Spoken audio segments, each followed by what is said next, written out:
Hey, sir. I'm here at a fishing hole right off the expressway here.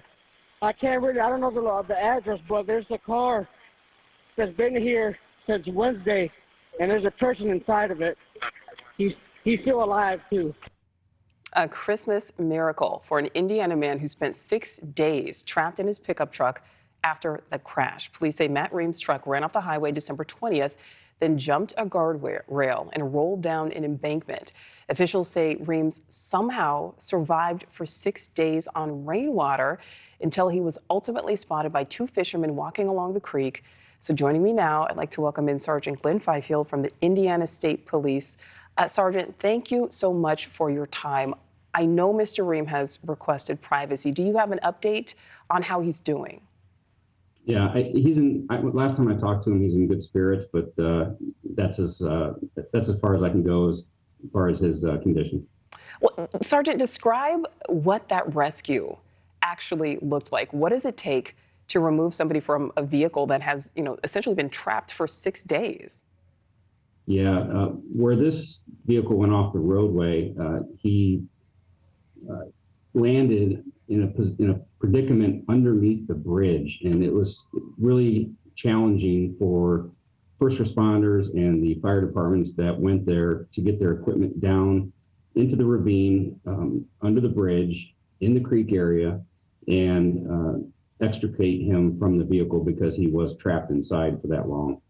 And this, for our viewers, it happened in Indiana, but it is just right outside of the city of Chicago. So this was playing out on local news as well. I happened to be watching. I saw this. I mean, this is just so unbelievable, truly such a miracle. How much longer do you think Mr. Ream would have been able to survive, Sergeant?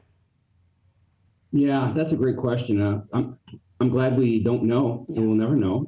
Fortunately, those Good Samaritans found him that night. We've had really mild weather here in Northwest Indiana and the Chicago area this winter, and that played a significant role in his survival. Yeah, it's one of those things where that combined with his will to live really made this, like you said, a Christmas miracle. It really, truly is. And yes, a lot of people were upset that we didn't have that white Christmas, but thank goodness that it wasn't as cold as it can get here in Chicago. Sergeant, how bad was the damage to his car? Yeah, the damage to his car, the Good Samaritans that were walking in the woods, when they saw it, they just thought it was a pile of metal.